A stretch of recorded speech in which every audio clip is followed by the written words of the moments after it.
It's mailbag time here on Chicago Bears Now. I am your host, Harrison Graham, as always. Hope you're having a Merry Christmas week and enjoying time with family and friends. Okay, let's get into your questions here. Timothy, using hashtag Bears. If the Bears fire Nagy to interview candidates, who will interview the coach? That's a fair question. Like, who's going to be the one conducting interviews?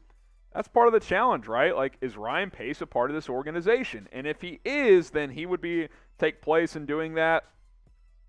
You may have to hire someone to help you do that, maybe do a search firm or something like that. But that is part of the problem. When you've kept your GM this long as well, but you're thinking about firing him, then obviously you got to figure out someone to conduct these interviews. I'm sure the McCaskies and Ted Phillips will at least be involved in some capacity, but they're not football guys. So that would be the big question, Timothy. And maybe that's why they'll let Nagy and Pace finish out the year so they can kind of fast-track some of those other things behind the scenes as well. Bobby Ray, Fields still has potential, right? People are bailing on him quick and calling him Trubisky 2.0. I think he has more potential and isn't set up for success. Yeah, look, we got into some heated arguments during the watch party on Monday with a few folks, and I lost my cool a bit because I just refuse to buy into the fact that Justin Fields is a bust already. I mean, you look at the advanced statistics, he's improved pretty much every week. His downfield throwing, his advanced next-gen stats had this one. Throws of 10-plus yards last night, 8 for 11. I mean, they just don't let him throw it enough, especially downfield, which is really, really frustrating. You got to get the right coach in here. I'm not saying the guy is going to be a beast. I'm saying it's way too early to determine either way, and I've seen enough flashes and enough positive signs that, yeah, like with the right offense, with the right pieces around him, this can be a franchise quarterback in Chicago. But, like you said, you got to set him up for success, and that's not the case right now. Word says, should the Bears tank for the highest possible second-round pick? So I've seen this mentioned, and I get it sort of because the Bears have a lot of needs, but it's kind of weird, the idea of tanking if you don't even have a first-round pick. But at the same time, like, you want the highest pick possible, right? You might tank without trying to, right? I mean, it's possible the Bears lose out. I think they'll be favored against the Giants at home in a couple of weeks, but at Seattle, at Minnesota, those aren't great teams, but we just saw them lose to Minnesota, and Seattle's been playing better. Those are road games. Probably lose both of those.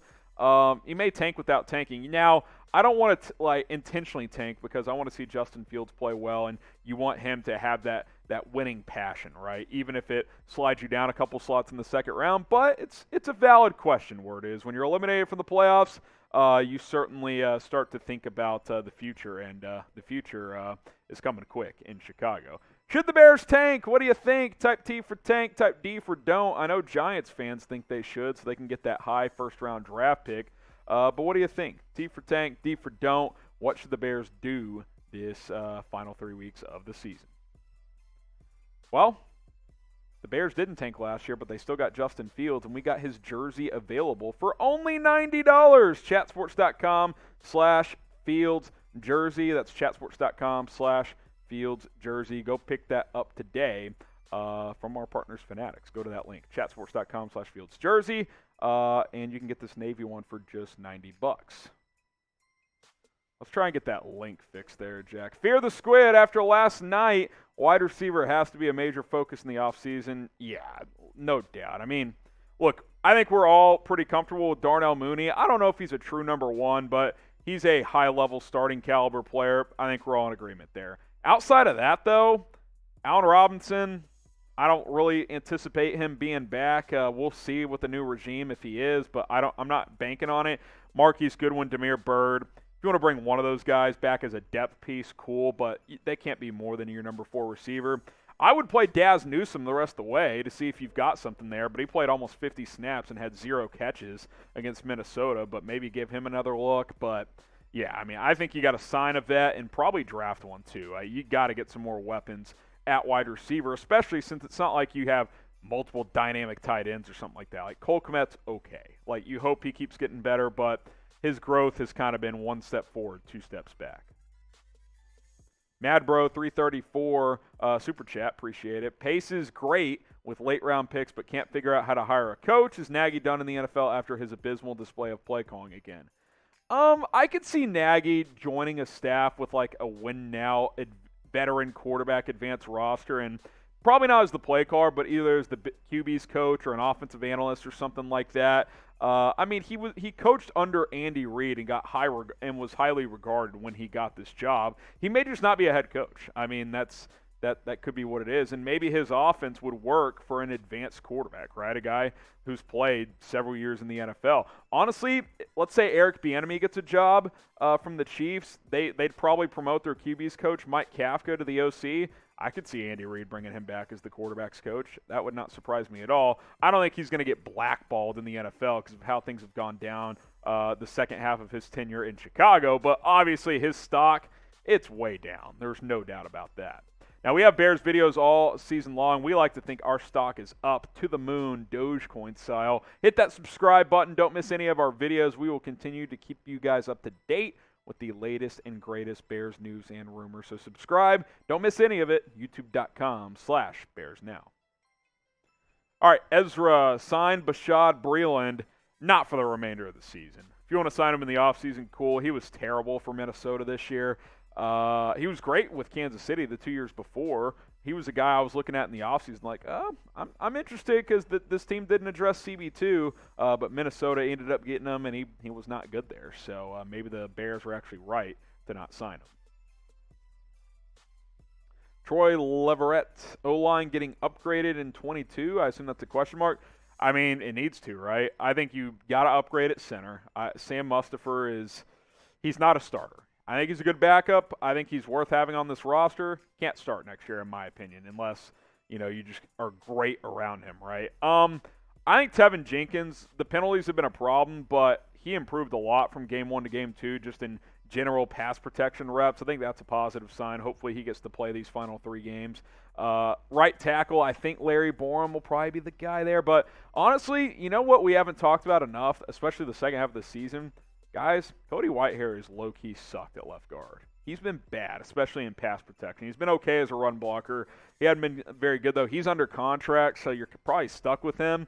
James Daniels, a free agent at right guard. He's been better than Whitehair, but he hasn't been great. So, yeah, I mean, I think you need to add at least probably 2 offensive linemen to get better up front. Tricky Trips, will Chris Godwin's injury affect his free agency interest by other teams? I think in some ways, yeah. I think where it will really hurt Tricky is probably the length of the contract. I still think he'll get a lot per year, but maybe he gets a 1 or 2 year deal instead of a 4 or 5 year deal. Tore his ACL, if you guys missed the news, so he's out for the rest of this year. I would still have interest in Chris Godwin. There's no doubt about that. But the ACL injury this late into the year too, which means he could not be ready by week 1 next year, obviously throws a bit of a wrench into things. Rob Free, do you trade Monty and go with Herbert full-time if you can get a good corner, O-lineman, or receiver in return? I think you should at least take feelers on David Montgomery. Now, if it were me, I'd like to keep him because I think he's a top 10 NFL running back in my opinion. I read a stat just this morning that David Montgomery, 11% of his runs this year have gone for 10-plus yards. That's pretty damn impressive, man. Every 9 carries, he's getting a first down on his own. That's really good. But, I mean, if you can get like a legit number 2 receiver or a legit corner or something like that for him, or even a 2nd or 3rd round pick, I mean, I'm at least considering it, but it would have to be good value. Like, I'm not getting rid of him just because, I may not re-sign him in a couple of years. Like, he's still under contract for, 1, 2 more years, 1 more year, so I at least have to factor that in because he is still a very good player. John Mackel, what college players should the Bears keep their eye on, and who should they draft? I mean, obviously you're looking at your second and third round picks is the ones to focus on. You don't have a first round pick. So some names I've mentioned before, David Bell out of Purdue is a player that I really like. There's a few cornerbacks in this draft I think worth drafting in the second round. Offensive linemen, especially center. You're not going to get the kid from Iowa, but there's a couple other ones out there. I'll take a deeper dive into specific names. I'm drawing a bit of a blank right now, but I mean, you guys know the positions, right? Receiver, corner, offensive line. That's kind of what the Bears need to attack this offseason. Can I get a bear down? I know things are tough right now, but let's get the energy going. Let's get the chat popping. Type bear down down in the comment section. Marshall Green running in here saying, bear down. Come on. He's saying bear down because he's a Giants fan, and the Bears keep dropping down in the standings, which means they're going to get a good first-round pick. But, hey, come on. Bear down. Keep the energy up. Super chat from Matthew Lane. Why is Nagy still at the podium this morning? It's stupid, man. I'm with you. Like, honestly, it's not even fair to him at this point. Unless, like, they've gone to him and they're like, hey, you're fired, but we'll let you finish the year if you want to, and he just wants to for some reason. But put this man out of his misery, man. Like, it doesn't even make sense from his standpoint. He's not a dumb guy. He has to know that he's not returning next year. Kyle Borgman, should we sign Jakeem Grant next year if Cohen does not come back? Dude, I don't know what's going to happen with Tariq Cohen. It's safe to say he's not going to play this year with 3 games left. I'm pretty confident he had that second surgery, and he has not been able to recover for whatever reason, so that's a concern. I'd like to keep Jakeem Grant back. If you're watching live, we're going to talk about the Bears 22 free agents and what I would do, 2022 free agents and what I would do with them and predict what could happen there. So, yeah, I think I would bring him back. I mean, hell, you traded a pick for him. If you can get him back for cheap, I would absolutely do that. Timothy with the $2 super chat. Fire Nagy, tell interim to focus on youth. Yeah, honestly, they should tell Nagy that, hey, if you want to coach final 3 games, play all the young dudes. If not, we'll fire you and tell someone to do it. I mean, they should just fire him. We all know that. But you got to play Thomas Graham. Obviously, you keep playing Fields. Get Daz Newsome in there. Hell, call up Rodney Adams to play some receiver. I don't care. Play all the young dudes. Keep playing Tevin Jenkins. Play Larry Bourne once he's back. I don't need to see Jermaine Ifedi out there anymore. He's irrelevant. So, yeah, I'm with you, Timothy. Play all the young guys. Give me a follow on IG. We're less than 100 followers away from 1,000 on Instagram, trying to get there by the end of 2021. We got about less than 10 days to do it. So, at HGramNFL, give me a follow, and you can ask me more questions over there.